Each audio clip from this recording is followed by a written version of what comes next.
Mr. President. Majority Leader. Mr. President, Tax Day was last week, and I'd like to read a brief excerpt from a Washington Post article, I should say. The title of this article, Tax Refunds Shoot Up as Americans Take Advantage of New Deductions. And here's the excerpt, and I'll quote, Karen Richardson, 68, has had a predictable tax return since she retired from her job administering government benefits 4 years ago. She lives on a fixed income and usually owes some money at tax time, so she was surprised to get a $1,000 refund this year due to the senior deduction. The big, beautiful bill worked for me, she said. I didn't think it applied to more than the richer people. I really didn't think it applied to me, end quote. Well, Mr. President, as Ms. Richardson and many other hardworking Americans have discovered, the big, beautiful bill, the working families tax cuts, does indeed apply to them. It worked for them this tax season, and it will work for them in future tax seasons. Mr. President, in 2017, Republicans overhauled our outdated tax code so that it would work better for our economy and for American families alike. We cut tax rates across the board, doubled the child tax credit, and nearly doubled the standard deduction. And all of this made a significant difference to working families' tax bills. But this relief was scheduled to expire at the end of 2025, which meant that starting this January, Americans would have seen a lot more of their paychecks going to the federal government. Republicans were determined not to let that happen. And so last summer, we passed the Working Families Tax Cuts to prevent a massive $2.6 trillion tax hike on Americans making less than $400,000. But we didn't just prevent a tax hike. In addition to ensuring that Americans could keep enjoying lower tax rates, Americans passed a number of additional tax relief measures. We boosted the standard deduction. Again, we increased the child tax credit and linked it to inflation so that its value will never go down. We instituted no tax on tips. We instituted no tax on overtime, and more. And hardworking Americans are reaping the benefits. This tax season, more than 30 million seniors claimed the new bonus deduction for older Americans. More than 1 million taxpayers bought a new American-made car and were able to deduct an average $1,800 in auto loan interest on that new vehicle. More than 25 million American workers were able to deduct overtime pay from their taxes, resulting in substantial tax savings. And more than 6 million workers were able to deduct their tips from their taxes. And that doesn't even count the parents who were able to take advantage of the enhanced child tax credit or the new tax-advantaged accounts for their child. Or all of the Americans who benefited from our further increase in the standard deduction. Mr. President, the Working Families Tax Cuts is working for working families. The New York Times recently interviewed a number of taxpayers. The Times reported, and I quote, many of the taxpayers said they had received their largest refund in years, money that is going toward paying down credit card debt, catching up on bills, padding saving accounts, or covering the cost of a vacation, end quote. Money that is going toward paying down credit card debt, catching up on bills, padding savings accounts, or covering the cost of a vacation. Mr. President, that was our goal with this bill. To take some of the pressure off, to free up money that families could use to do things like pay down debt or put away for a rainy day or take a much-needed vacation. Thanks to the Working Families Tax Cuts, Americans now have a little more breathing room in their budgets. And whether we're passing tax relief, new measures to make prescription drugs more affordable at the pharmacy counter, or legislation to address the cost of housing, Republicans will continue to work to make life more affordable for hardworking Americans. Mr. President, I yield the floor, and I suggest the absence of a quorum. We'll call the roll. Ms. Alston Brooks.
Mr. President.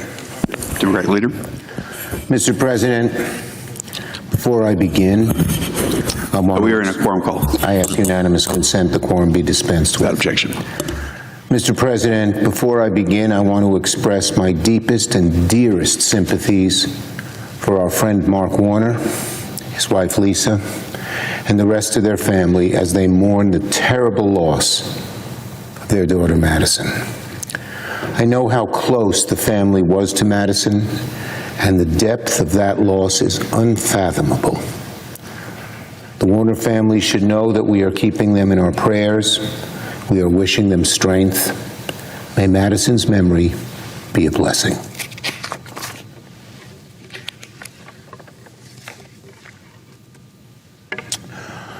On Kash Patel. The American people expect competence from the President's cabinet, not the unmitigated and continuing chaos we see every day. Over the weekend, more damning reports about FBI Director Kash Patel's disorderly, drunken, and deranged behavior came to light. The Atlantic's reporting only confirmed what Senate Democrats have said from the start. Kash Patel is not simply unqualified. He's a grave risk to the rule of law and to American national security.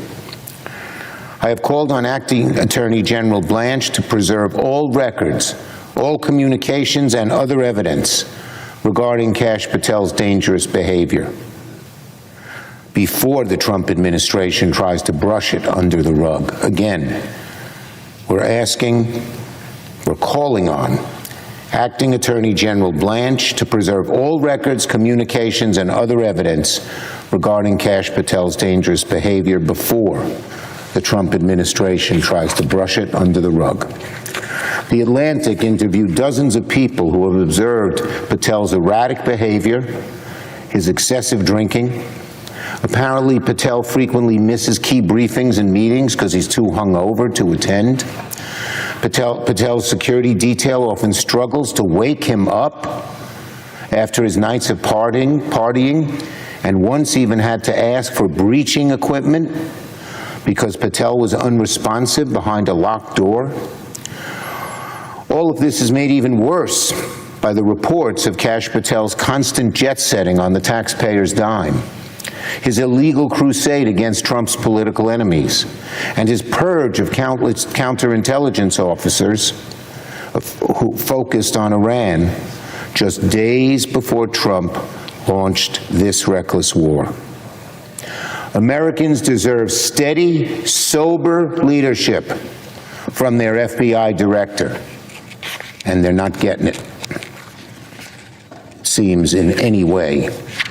Kash Patel's job is to protect the American people and our Constitution, not to party on the job.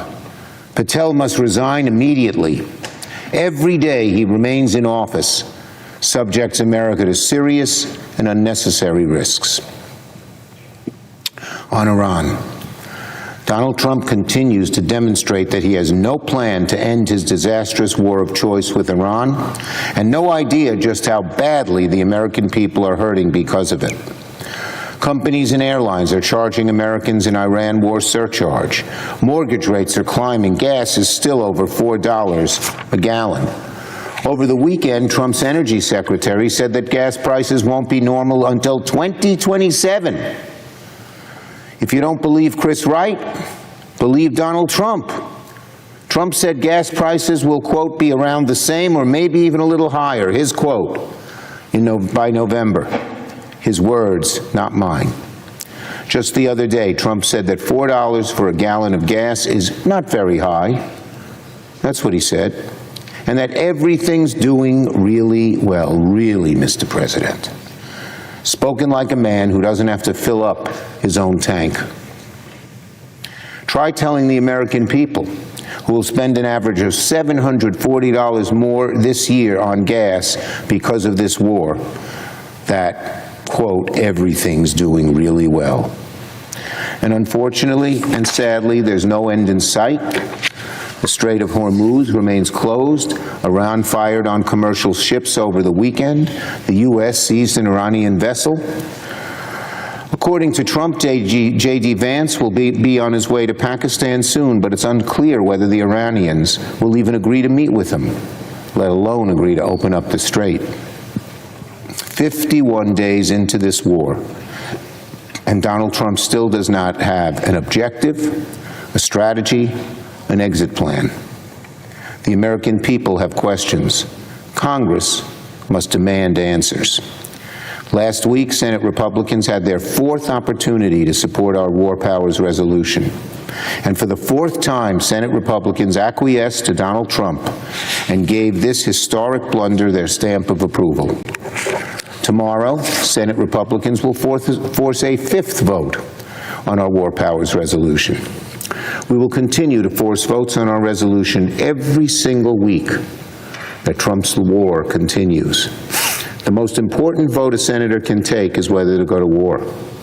Senate Republicans cannot sit on the sidelines while our service members are risking their lives on the front lines. I don't know how Trump's war will end, but I do know that Trump's war cannot end soon enough.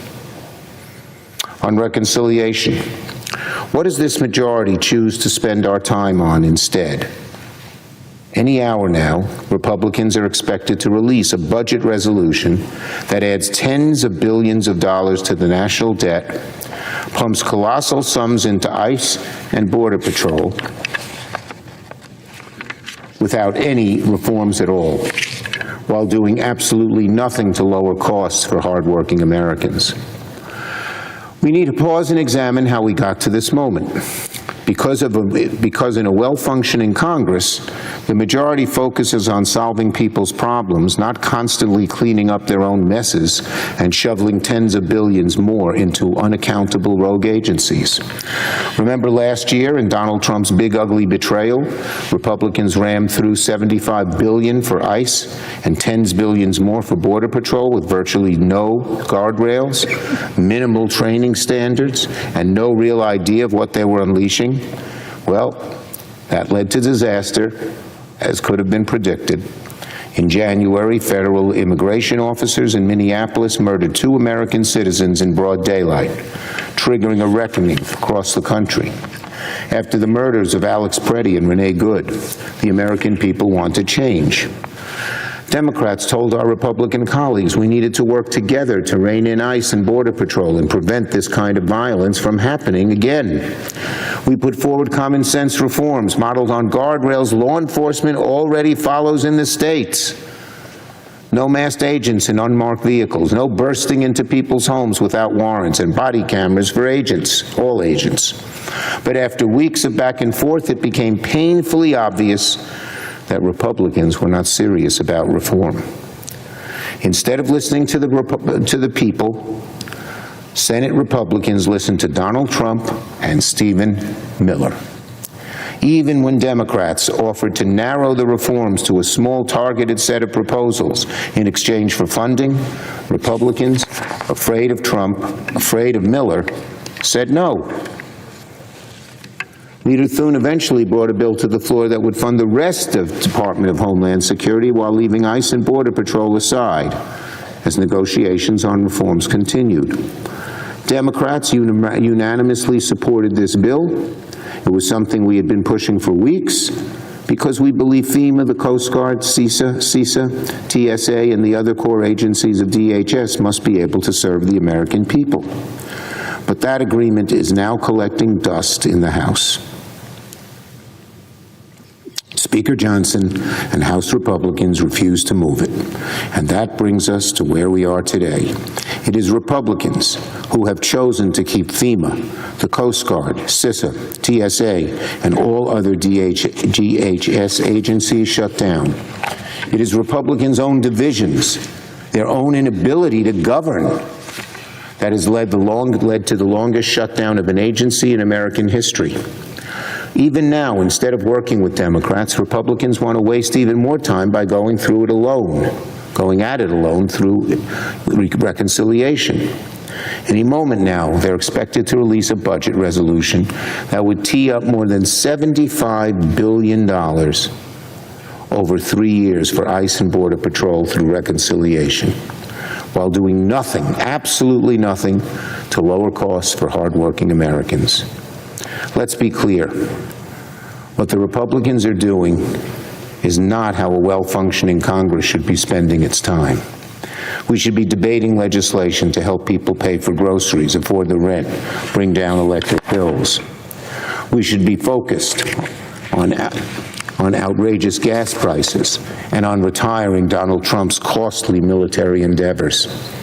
Instead, Republicans are preparing to spend precious time bogging the Senate down in bipartisan bickering.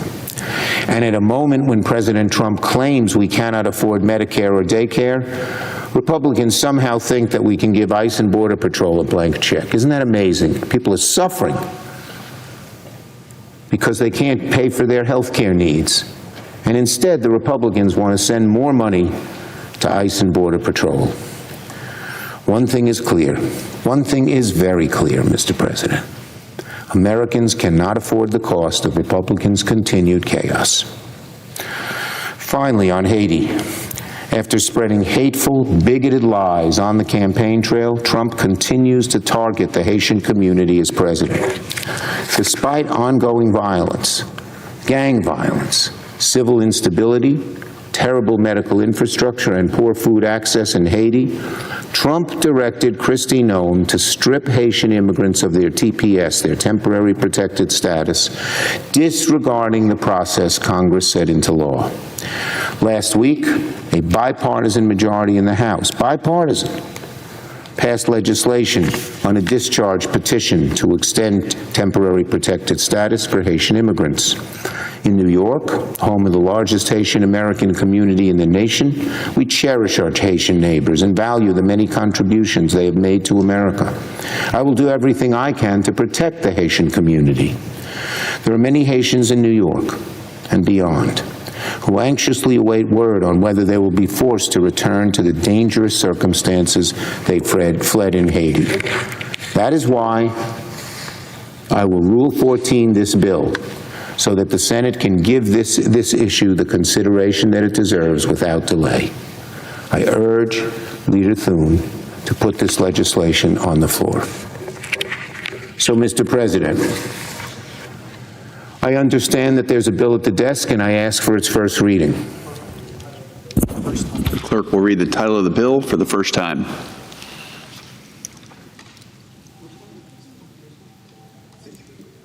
H.R. 1689, an act to require the Secretary of Homeland Security to designate Haiti for temporary protected status. I now ask for a second reading, and in order to place the bill on the calendar under the provisions of Rule 14, I object to my own request. Objection is heard. The bill will be read for the second time on the next legislative day. The bill will be read for the second time on the next legislative day. I note the absence of a quorum. Clerk will call the roll. Ms. Alsop-Brooks.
Mr. President, Democratic Whip.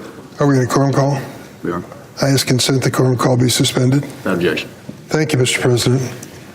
Mr. President, when Kash Patel was confirmed as head of the FBI, I said that he had neither the experience, the judgment, nor the temperament for the job. 14 months later, Director Patel has confirmed my worst fears about his integrity and competency. Director Patel has spent his tenure at the FBI weaponizing the world's preeminent investigative agency to serve the political interests of one person, Donald Trump. Patel has fired dozens of career law enforcement agents simply because they were assigned to work on investigations related to President Trump and his allies' misconduct. These firings have deprived the FBI of decades of experience at a time when our nation is facing growing threats not only at home but overseas. And Director Patel has timed these politicized purges to shield himself from allegations of misconduct. After his embarrassing actions at the Olympics and whistleblower disclosures to my office describing how his misuse of FBI aircraft has negatively impacted high-profile criminal investigations, Director Patel tried to save face by firing even more people at the FBI who worked on President Trump's mishandling of classified documents. Several of the fired agents at the FBI were part of a global counterintelligence squad whose responsibilities included investigating espionage and cyber threats from Iran. Just days before the war began, Director Patel deliberately undermined the FBI's ability to counter Iranian threats, all to distract from his own failings as management as director. An article recently published in The Atlantic revealed that Director Patel's behavior has been even more erratic and irresponsible than previously reported. Current and former FBI officials are worried that Director Patel has become a national security risk due to his chronic absenteeism and personal lifestyle. Those at FBI headquarters and field offices often find the director absent at critical moments, delaying time-sensitive decisions in important investigations that require his approval. These accusations would be concerning for any government official, but for one of the people principally responsible for keeping America safe, they are downright disqualifying. Director Patel should be replaced immediately. Our country's safety is too important to be left in the hands of an unqualified and undependable individual who is loyal only to the president and not to the people of this nation. Mr. President, I ask consent that the next statement I made be placed in a separate part of the record. Without objection. Mr. President, Section 702 of the Foreign Intelligence Surveillance Act, is known as FISA, is a valuable, important national security tool for collecting foreign intelligence. The problem is that the government is also using Section 702 as a backdoor for warrantless spying on Americans here at home. FISA Section 702 allows the intelligence community to collect the communications of foreigners overseas without a warrant. The justification for bypassing the Constitution's warrant requirement is that foreigners overseas are not protected by the Fourth Amendment. American citizens certainly are. But the government isn't just collecting the communications of foreigners, they are also collecting millions, if not billions, of communications of innocent Americans in touch with those foreigners as well. Our government then searches those private emails, phone calls, and text messages of Americans without a warrant. Congress has repeatedly failed to fix this end run around the Constitution's protection. Unsurprisingly, without court approval for such searches, the Independent Privacy and the Civil Liberties Oversight Board and the FISA Court have documented shocking abuses of Section 702 by our government. The intelligence community has used this authority to spy on American businesses, American religious leaders, political parties, campaign donors, journalists, and protesters across the political spectrum. And this was all before we had an administration which is expressly intent on targeting its political enemies. In April 2024, Congress enacted the Reforming Intelligence and Securing America Act, which reauthorized Section 702 for 2 years with reforms that were meant to rein in past abuses. However, these reforms failed to prohibit warrantless searches of Americans' communications collected under Section 702. In fact, warrantless searches of Americans increased in 2025, with the FBI alone conducting more than 7,000 warrantless searches on Americans last year. Just as troubling is the increase in so-called sensitive queries by the FBI under Kash Patel's leadership. These are warrantless searches of Section 702 data that target religious leaders or organizations, politicians or political organizations, or journalists. In 2025, the FBI conducted over 3 times as many sensitive queries as in 2024.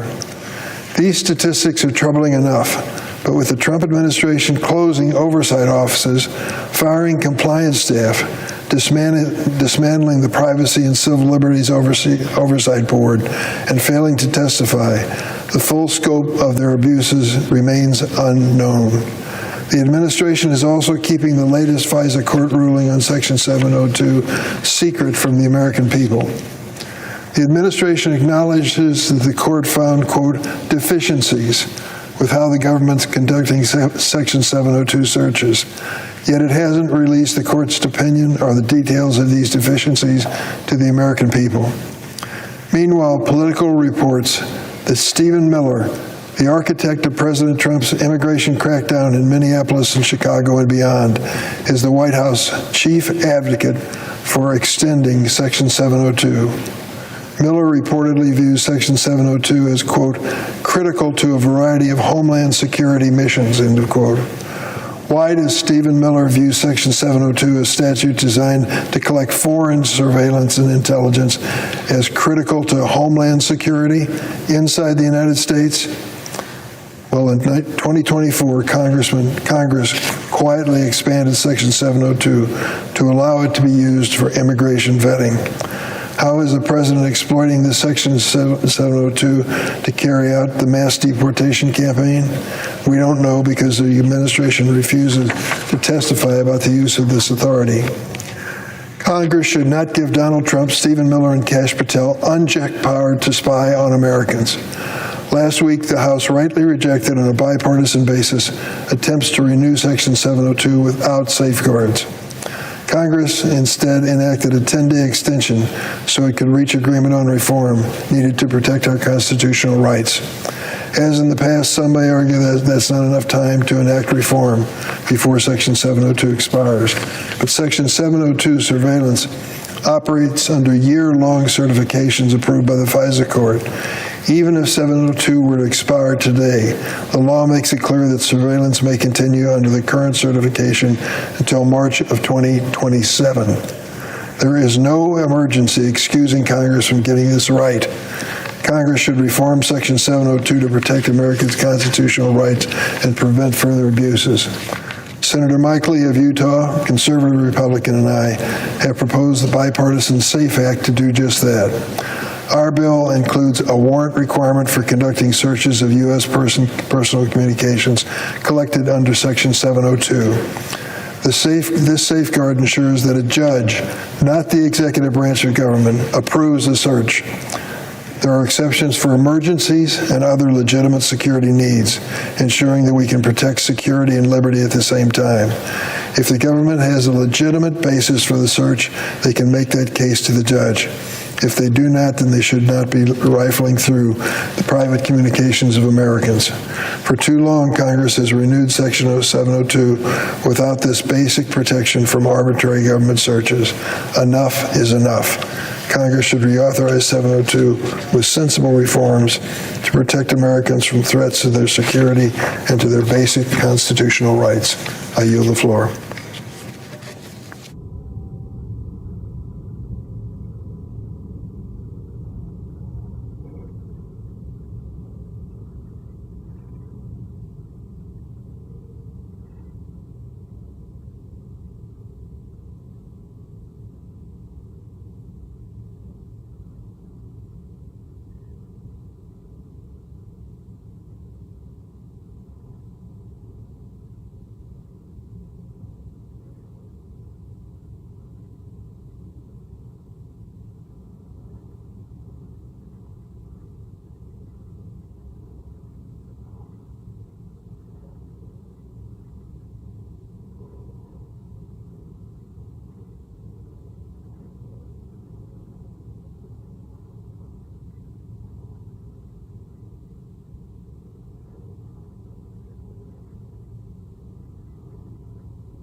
Madam President. The senator from Kansas. Thank you, Madam President. I have one request for a committee to meet during today's session of the Senate. It has the approval of the majority and minority leaders. Duly noted. Madam President, the residents of Hill City, Kansas, a county seat town in northwest Kansas, will experience something new next winter.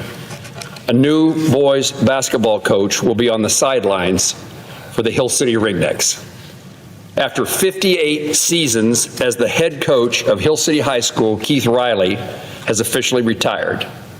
Today, I pay tribute to his career, not just as a coach on the basketball court and the track field, but also as a teacher in the classroom.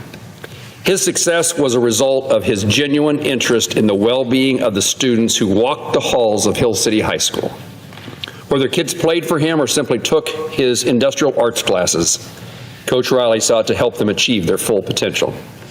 Like so many educators, he cared about his students, and they knew he cared. He freely gave his time to kids who asked to spend an extra hour in the evening shooting hoops or a Sunday afternoon in the spring learning to pole vault. When class projects were due at the end of the school year, he stayed in the woodworking shop late into the evening so his students could apply that last coat of varnish.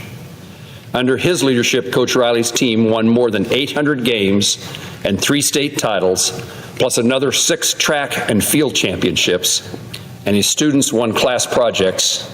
They won competitions there. In those seasons where there was less success, his expectations for his players remained unchanged. Talent wasn't required to play hard and do the fundamentals well. Teaching basketball over decades required him to be a student of the game himself.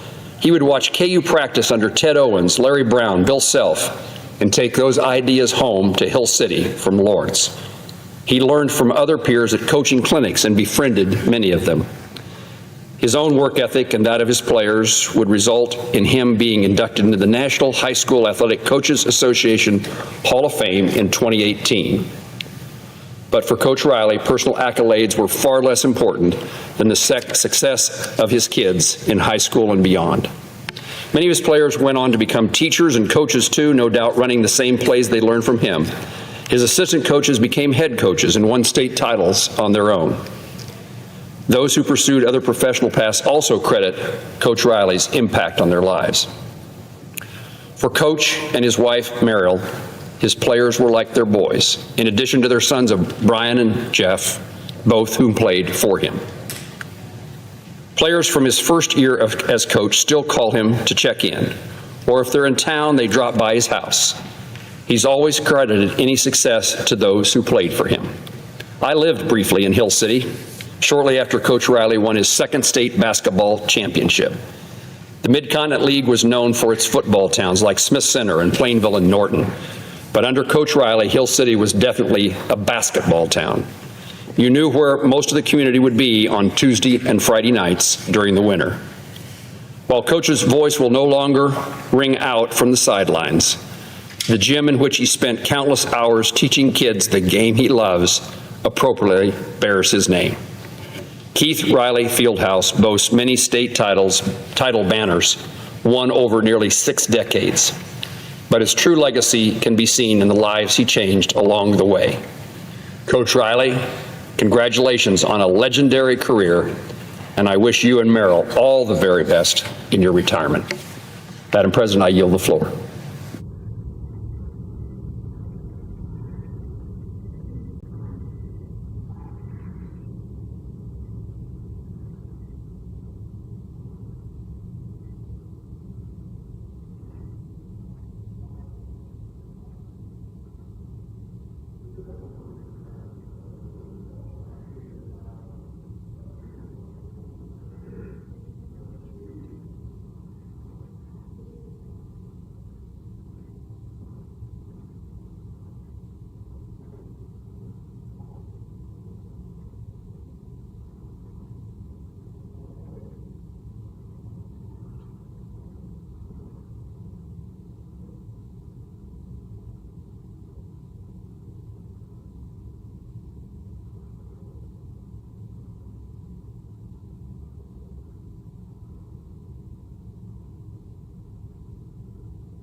Madam President, Discretionary.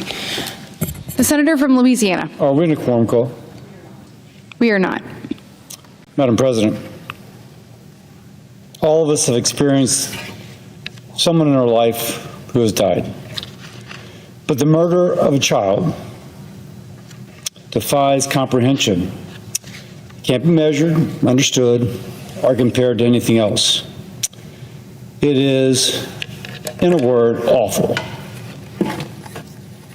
But today,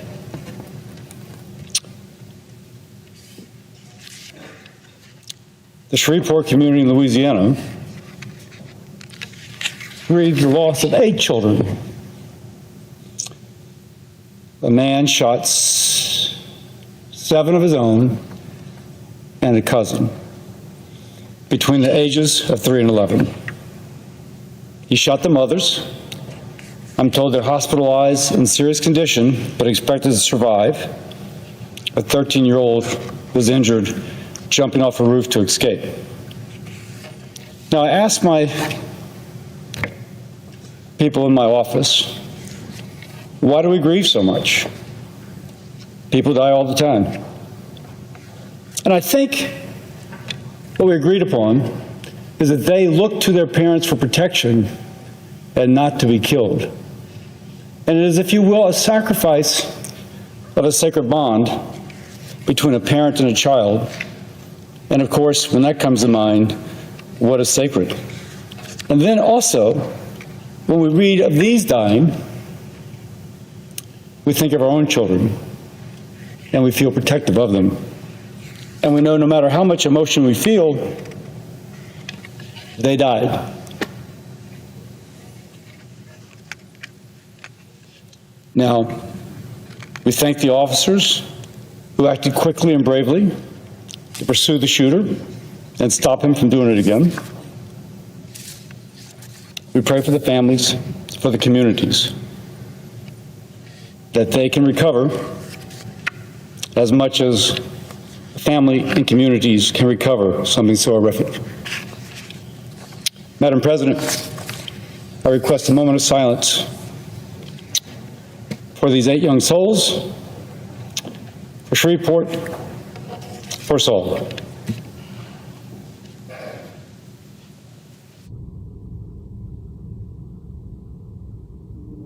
I yield the floor.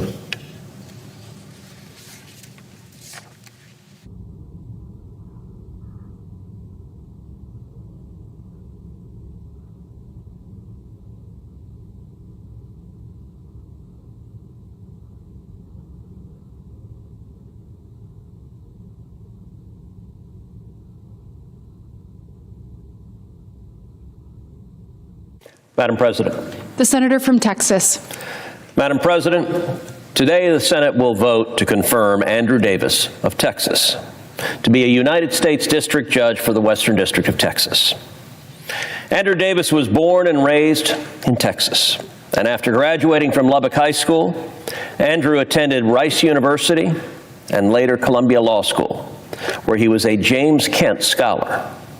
He then went on to clerk for 2 federal judges, Judge Sidney Fitzwater, former Chief Judge of the Northern District of Texas, and Judge Rena Raggi of the Second Circuit. As an Assistant Solicitor General in Texas, Andrew represented the state of Texas before the Texas Supreme Court, the Fifth Circuit, and the United States Supreme Court, handling some of the most consequential legal questions facing the state. After his work as an Assistant Solicitor General, Andrew came to Washington to serve on the Senate Judiciary as my chief counsel.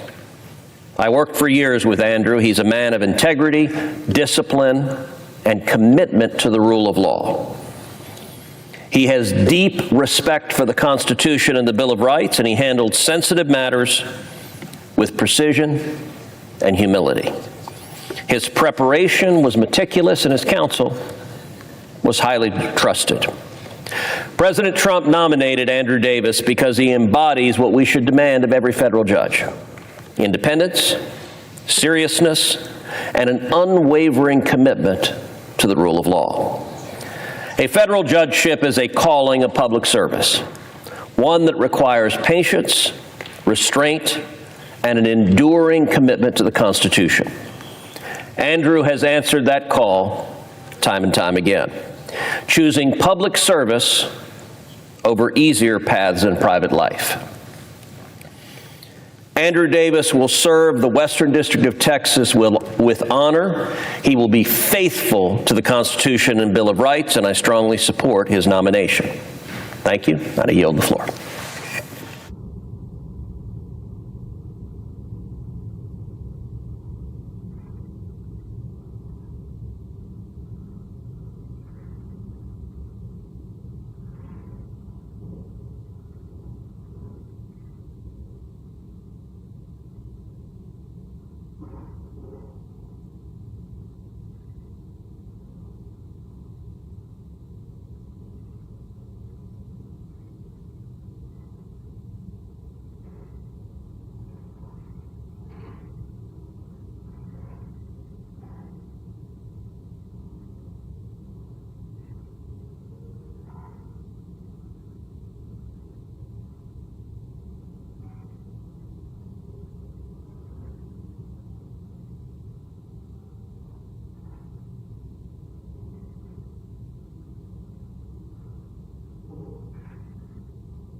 So ordered, the Senate will proceed to executive session and resume consideration of the following nomination, which the clerk will report.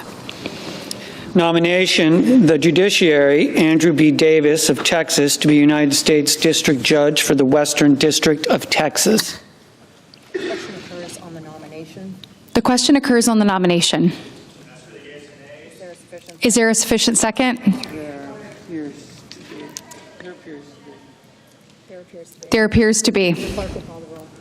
The clerk will call the roll. Ms. Also Brooks, Mr. Armstrong, Ms. Baldwin, Mr. Banks, Mr. Barrasso.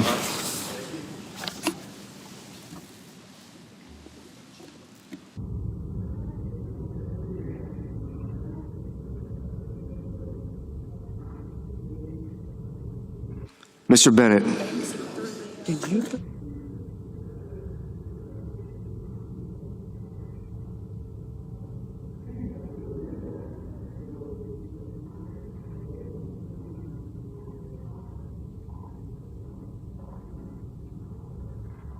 Mrs. Blackburn.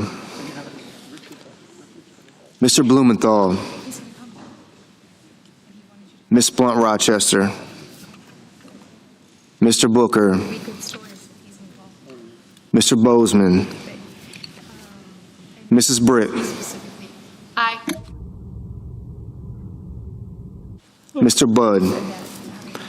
Ms. Cantwell.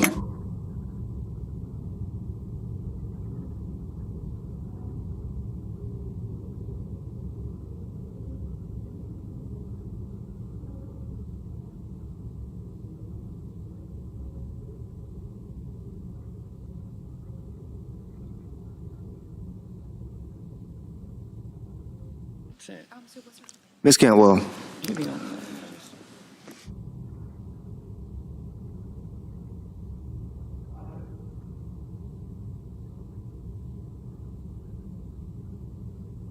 Mrs. Capito. Mr. Cassidy. Ms. Collins. Mr. Coons. Mr. Cornyn. Ms. Cortez Masto. Mr. Cotton. Mr. Kramer. Mr. Crapo. Mr. Cruz. Mr. Curtis. Mr. Daines. Moran's and I. Ms. Duckworth. Mr. Durbin. Yes. Ms. Ernst. Mr. Fetterman. Mrs. Fisher. Mr. Gallego.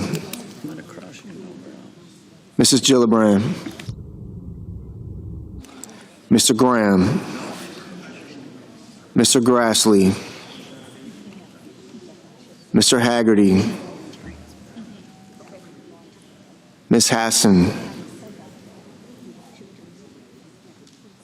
Mr. Hawley. Mr. Heinrich.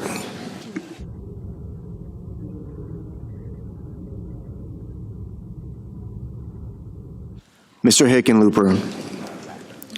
Ms. Hirono.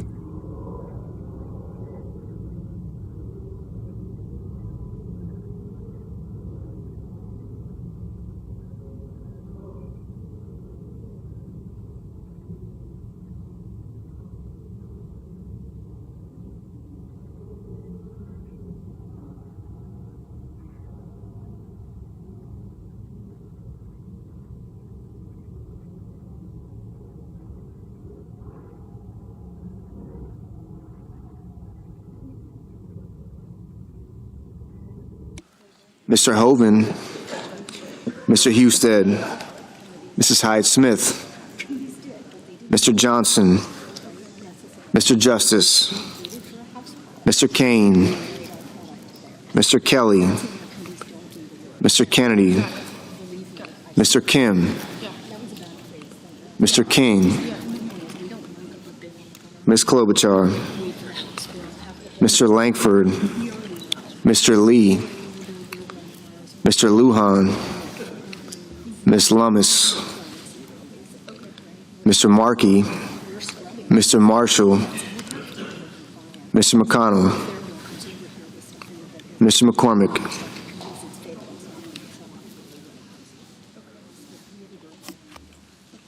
Mr. Merkley, Mrs. Moody, Mr. Moran,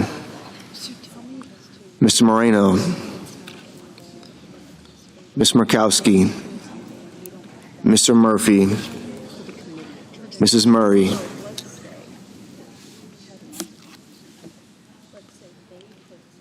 Mr. Ossoff, Mr. Padilla, Mr. Paul, Mr. Peters, Mr. Reed,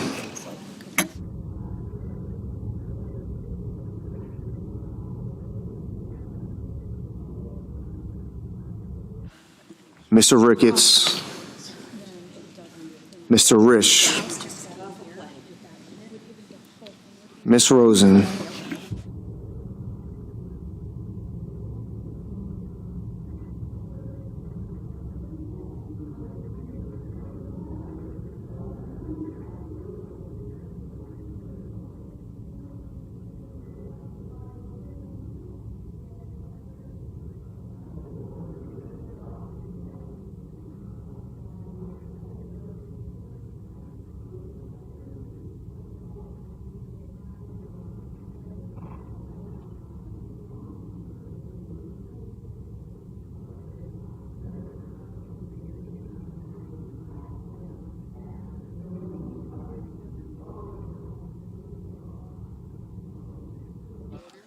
Mr. Rounds, Mr. Sanders, Mr. Schatz, Polling plans out. Mr. Schiff, Hood outside. Mr. Schmidt, Mr. Schumer, Mr. Scott of Florida, Mr. Scott of South Carolina, Mrs. Shaheen, Gas fireplace. Mr. Sheehy, Thinking I might be using one. Ms. Slotkin, It to be the last one. Ms. Smith, Mr. Sullivan, Mr. Thune, Mr. Tillis, Mr. Tuberville, Mr. Van Hollen, Well, I thought it was quite funny. Mr. Warner, Mr. Warnock, You know, Ms. Warren, you have a spouse. Mr. Welch, You know, Mr. Whitehouse, you know. Mr. Wicker, Yes, you know the unit. Mr. Wyden, Sure that you. Mr. Young.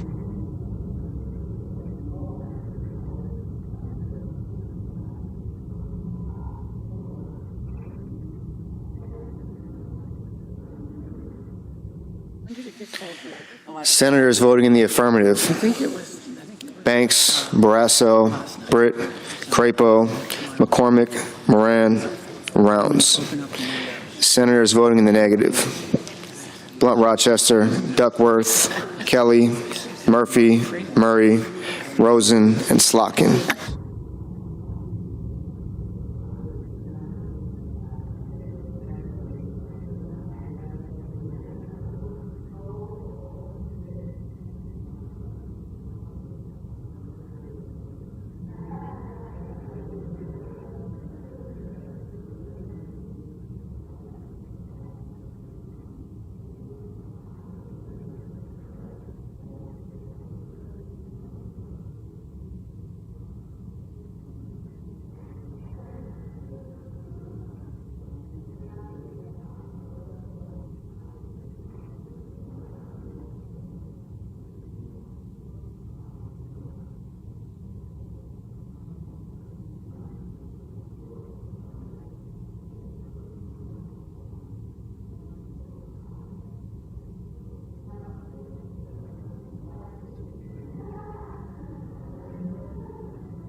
Mr. Markey, no.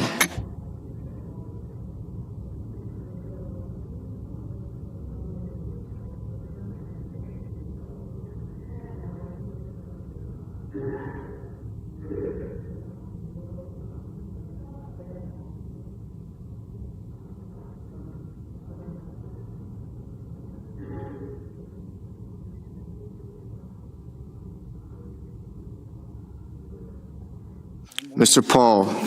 Paul, aye.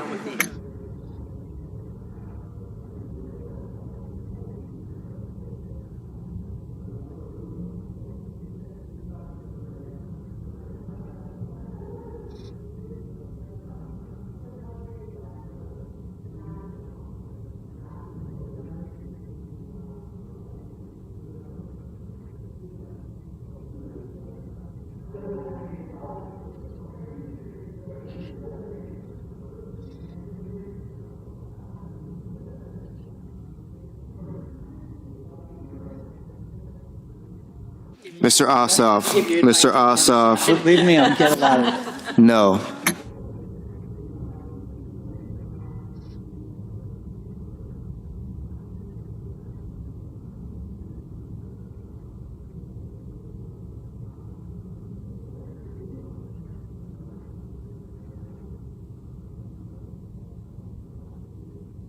Mr. Lujan, no.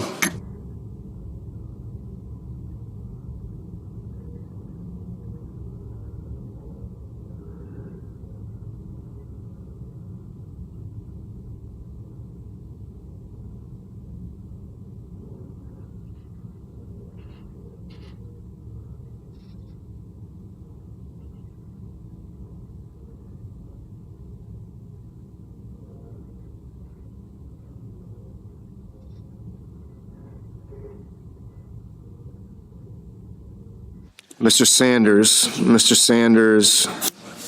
no. Mr. Cotton, aye.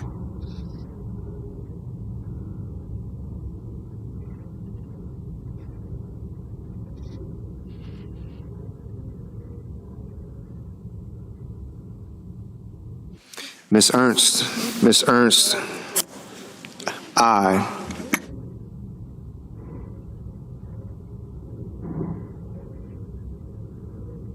Mr. Padilla, no. Mrs. Capito, aye. Mrs. Blackburn, aye.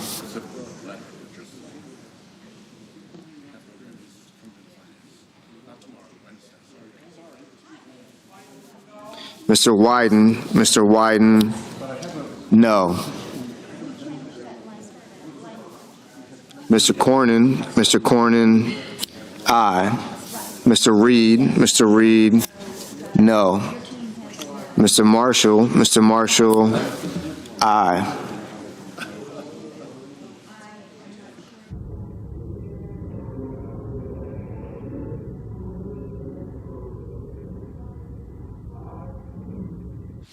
Mr. Scott of South Carolina, aye.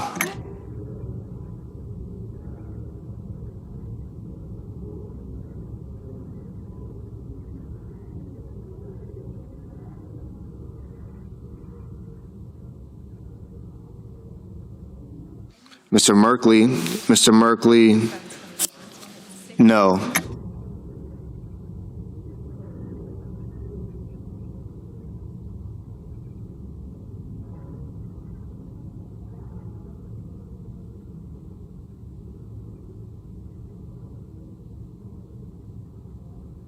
Mr. Langford, aye.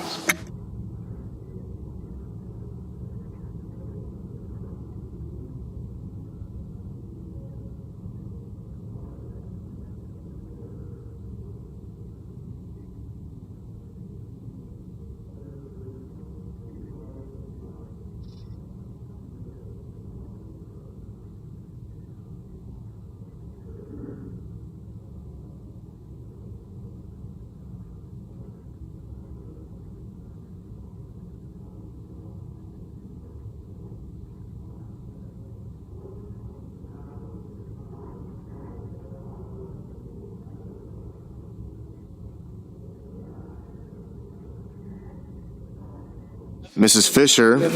Fisher, aye. Mr. Kane, no. Mr. Graham, aye.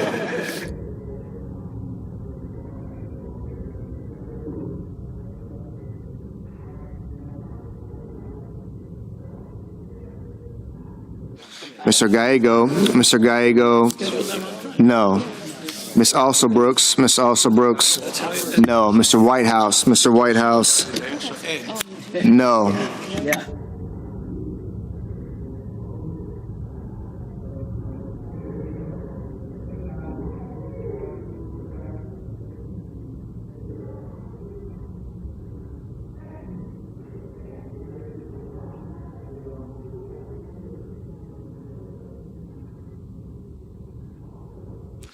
Mr. Scott of Florida, aye.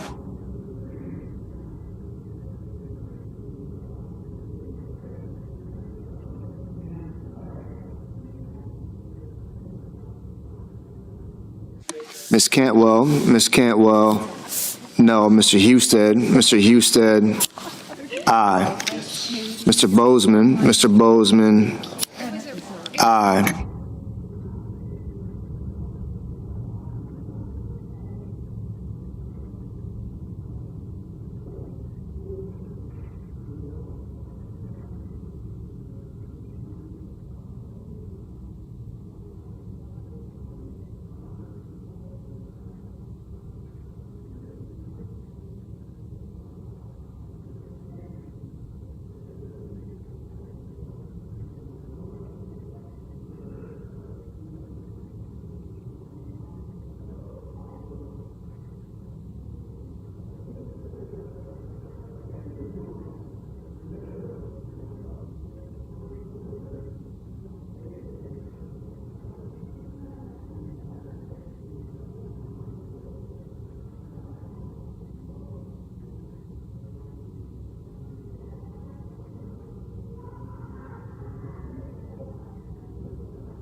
Ms.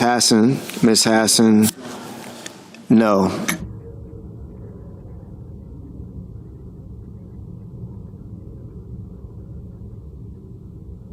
Mr. Peters, no.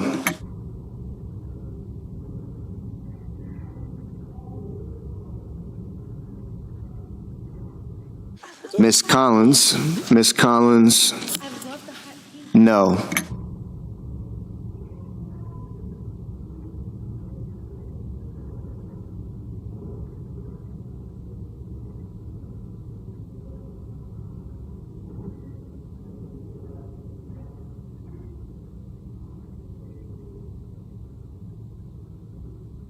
Mr.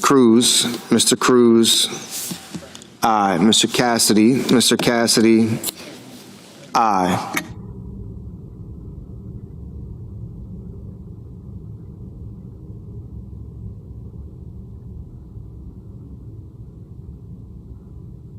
Mr. Armstrong, aye.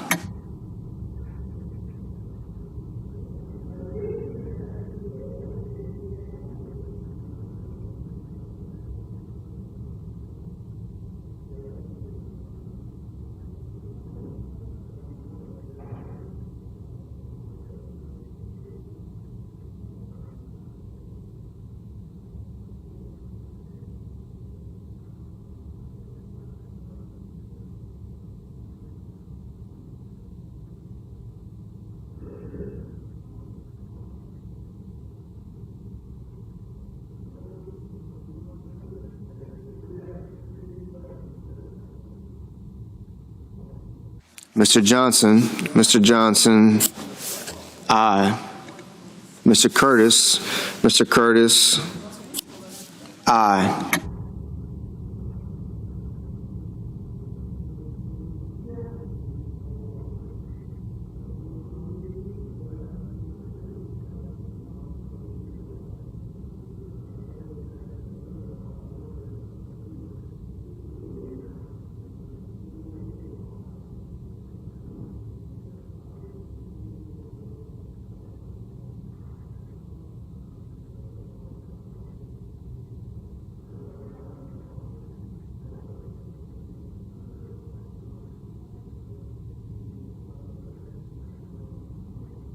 Ms. Baldwin, no.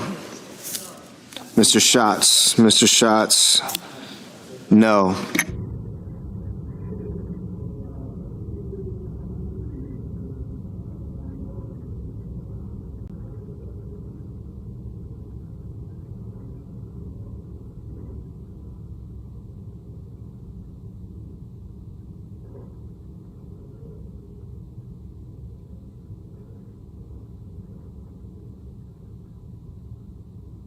Mr. Booker, no. Mr. McConnell, aye. Mr. Durbin, no. Ms. Warren, Yes. no. Aye. Mr. Lee, aye.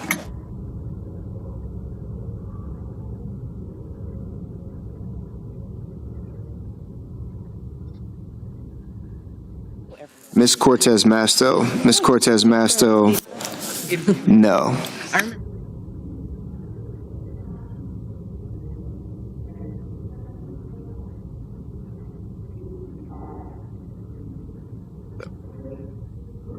Mr. Wicker, aye. Mr. Kennedy, aye. Mr. Coons, no.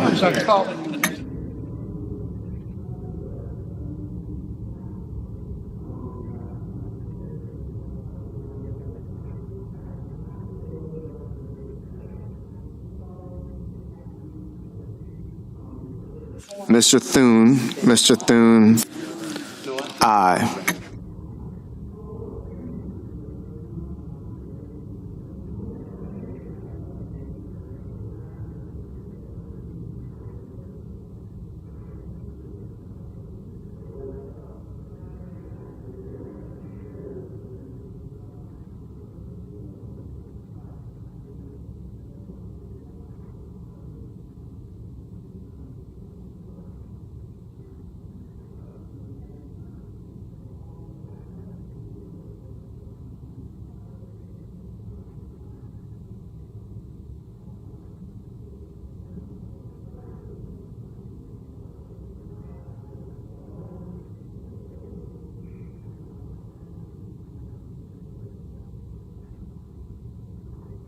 Mr. Schmidt, aye.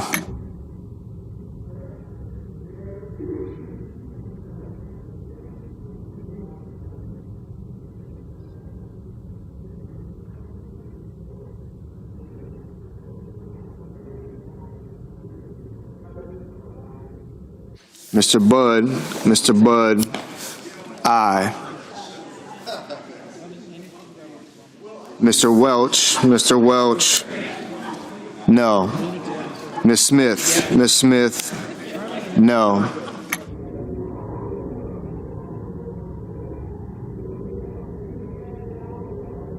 Mr. Heinrich, no. Mr. Ricketts, aye.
Mr.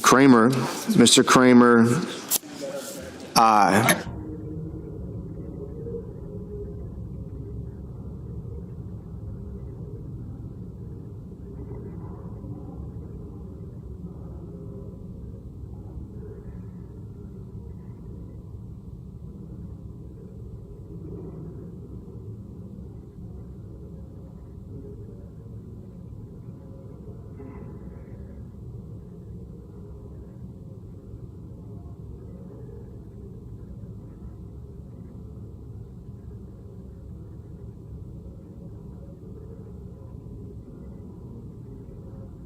Mr.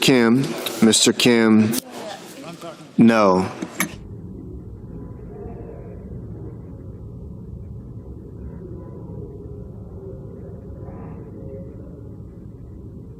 Mr. Moreno, aye. Mrs. Gillibrand, no.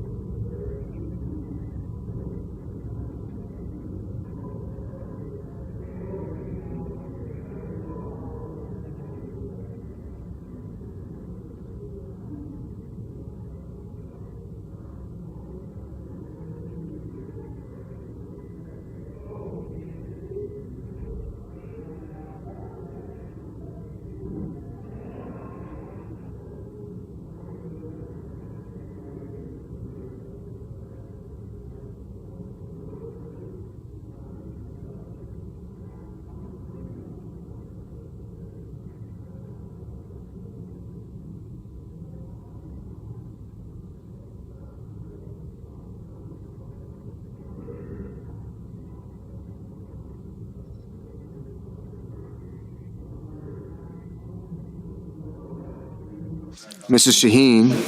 Shaheen, no.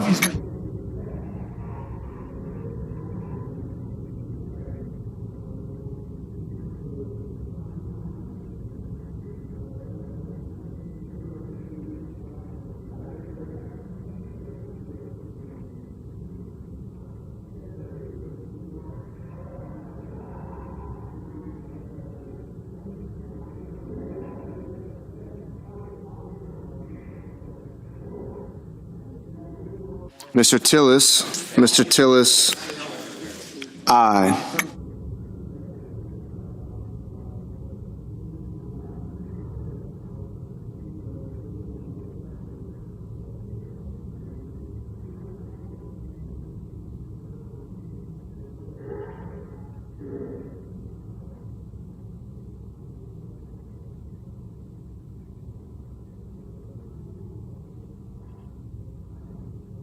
Mr. Blumenthal, no.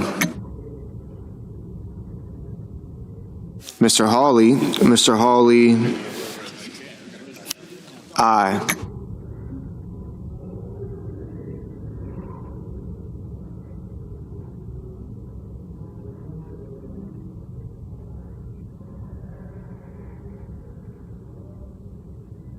Mrs. Hyde-Smith,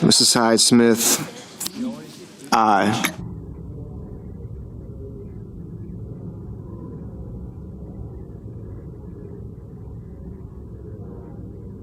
Mr. Haggerty, aye.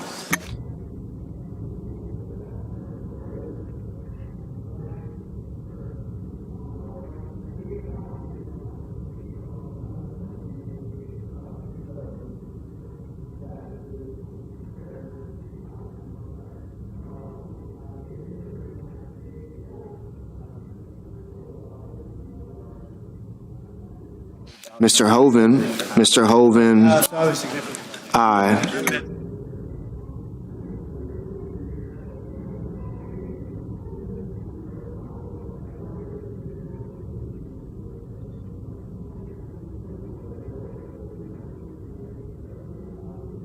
Ms. Klobuchar, All right, there you go, thank you. no.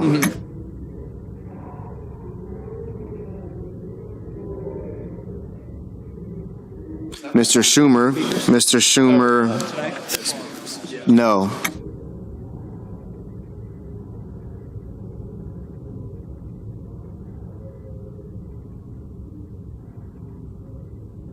Mr. Schiff, no.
Ms. Hirono,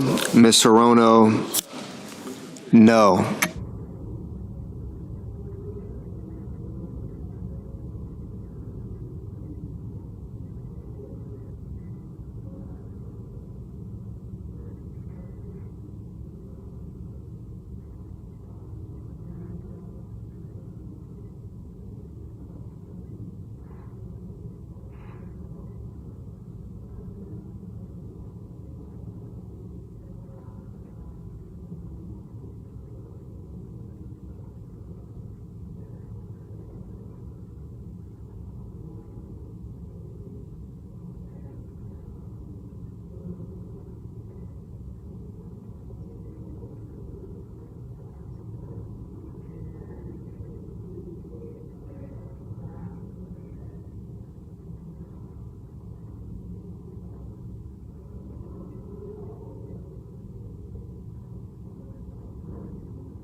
Mr. Van Hollen, no.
Mr. King, no.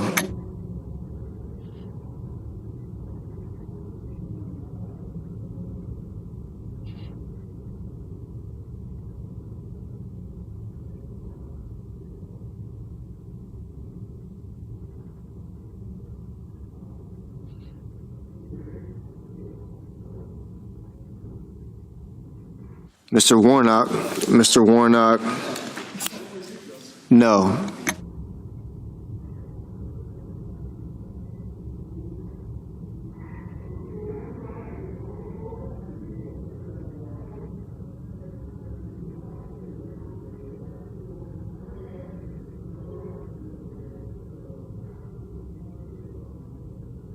Mr.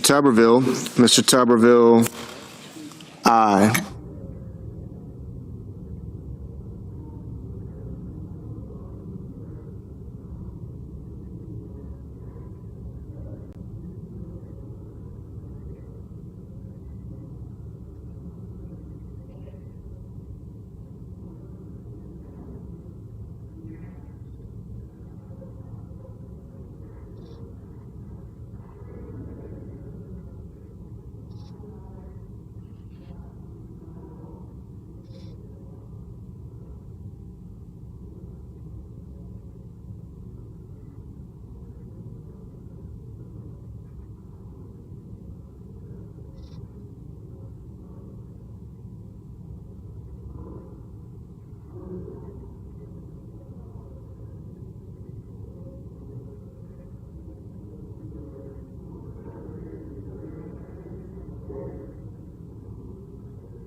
Mr. Sullivan, aye.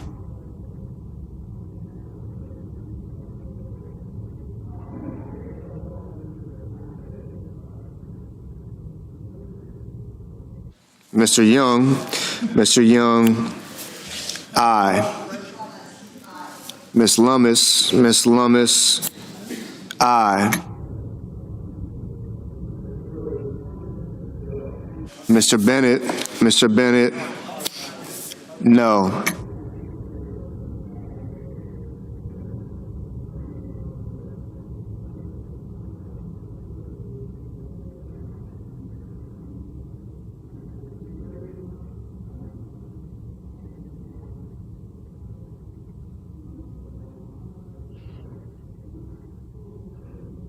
Mr. Hickenlooper, no.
Mrs. Moody.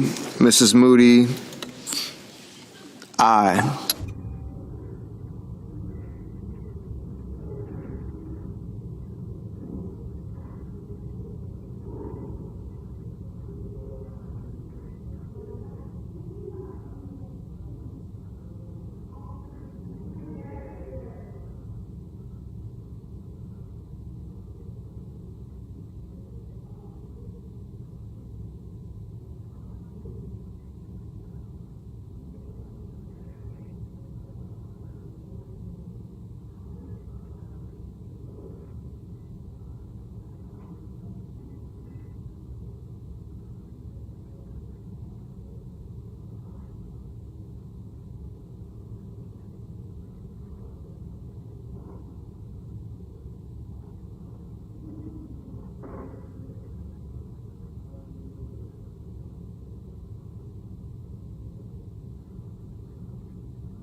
Mr.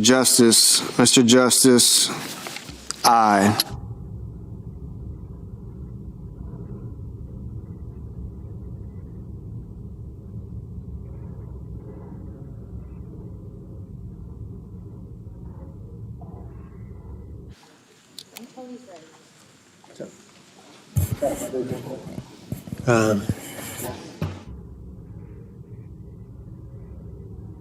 Say yes.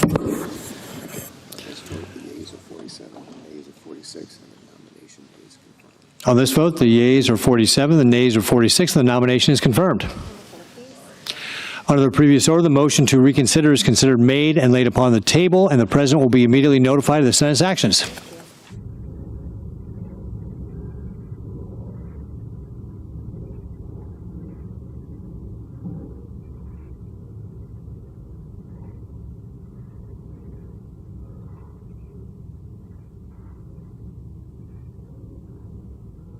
Majority Leader. Thank you, Mr. President. I ask unanimous consent that the Senate resume legislative session and be in a period of morning business, with senators permitted to speak therein for up to 10 minutes each.